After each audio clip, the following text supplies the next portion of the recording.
Welcome everyone to our deep dive on Cisco's application-centric infrastructure, or ACI. In any network, the most fundamental question is always, how does this thing know where everything is?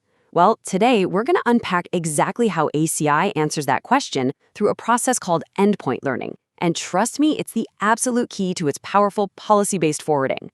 So here's our game plan. First up, we're going to contrast ACI with the traditional networks you're probably used to so you can really see the big shift in thinking. Then we'll get into the core of it all, how endpoints get mapped into policy groups. After that, we'll roll up our sleeves and get hands-on with a configuration example. And of course, we'll show you how to make sure it's actually working. Finally, we'll pull back the curtain and peek at the fabric's backend to see the real magic that makes all of this scale so well. Okay, let's just dive right in. To really get ACI, you first have to understand the fundamental difference in how it handles network addresses compared to the way we've been doing it for years in traditional networks. And this table really just lays it all out, doesn't it? In a traditional network, you're constantly juggling three different tables. You've got your routing table, or RIB, for IP addresses, your MAC address table for layer 2, and then your ARP table that kind of glues the two together. ACI just streamlines all of that. It consolidates the MAC and ARP tables into one single, much more intelligent endpoint table. So this idea of an endpoint, it's absolutely key. It's really simple. It's just the combination of a device's MAC address and any IP addresses it might have. But what's truly revolutionary is how ACI learns this information. Instead of all those noisy, chatty control plane protocols like ARP broadcasts flying everywhere, ACI learns directly from the source information and the actual data packets as they hit the fabric. It's just a way more efficient, direct method for building out its map of the network. All right, so the fabric knows what an endpoint is and where it is. The next obvious question is, how does it know what policy to apply to it? This is where we get to the whole application-centric part of ACI. And the answer to that is endpoint groups, or EPGs. Just think of an EPG as a bucket, a container for all the endpoints that need the same security rules, the same QoS, the same forwarding behavior. So instead of thinking in terms of VLANs and subnets, we now segment our network with these logical policy groups. It's the foundational building block of the whole design. And this is a great visual for how those logical policies actually get programmed onto the physical switches. The APIC, our controller, it pushes the EPG configuration down to the leaf. Then it uses something called a path binding to basically tell that leaf, hey, when you see traffic coming in on this specific port with this specific VLAN 10, you need to classify it as belonging to this EPG. So you've got two main ways to make that connection. For things like bare metal servers or other physical devices, we use static path binding. That's where you and I, the network admins, manually define the VLAN and the port. For virtualized environments, though, we use dynamic path binding. This is way cooler because it integrates with a VMN controller like vCenter and automates that whole process for you. All right, enough with the theory, let's make this real. We're going to walk through the exact steps for configuring a static path binding. This is what you'd be doing all the time for your physical, bare metal servers plugged into your ACI fabric. So here's our setup. It's a classic 3-tier application. We've got a web server on Leaf 101, an app server on 102, and a database server on 103. Our mission is simple. Configure a static path for each of these servers so the fabric places them into their correct EPG, web, app, or DB, based on the VLAN tag they're sending.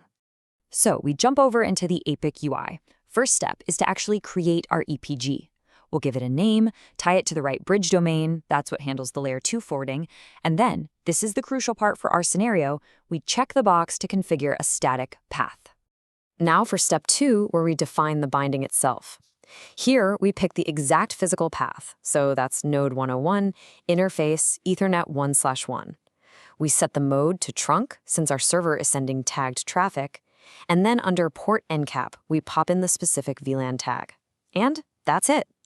The binding is now defined. Pretty straightforward, right? Now remember, configuration is only half the battle. You always have to verify. So let's look at the two main ways we can check that the fabric actually learned our endpoint after it sends some traffic. The easiest way, for sure, is right here in the APIC GUI.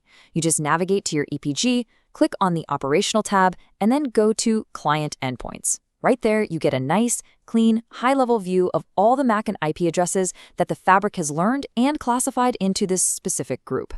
But for a really detailed ground truth view, you gotta go to the Leaf's command line. The show endpoint command is your best friend. This shows you the actual hardware forwarding table. This is what you'll use for deep troubleshooting, because it shows you exactly what the switch itself knows: the MAC, the IP, the interface it was learned on, and even the encapsulation details. Okay, so now that we've seen the what and the how of endpoint learning, let's peel back some layers. We're going to explore the pretty sophisticated architecture that makes all of this work, and more importantly, what makes it so incredibly scalable. When you're poking around in the CLI on a leaf switch, you'll see these little flags next to each endpoint. Now, if an endpoint is directly attached to that specific leaf, it's considered local, and it's going to have an L flag next to it. And this is true whether it's a physical server plugged right into a port or a VM living on a hypervisor that's connected to that leaf. On the other hand, any endpoint that lives on a different leaf is considered remote, and you'll notice it won't have that L flag. There's also a special case you might run into, the O flag. That just means the endpoint is on your VPC peer switch, but it's connected to a port that isn't part of the VPC itself, what we call an orphan port. Okay, this slide shows a really, really critical concept. That VLAN we configure, the one coming from the server, that's just the entry point.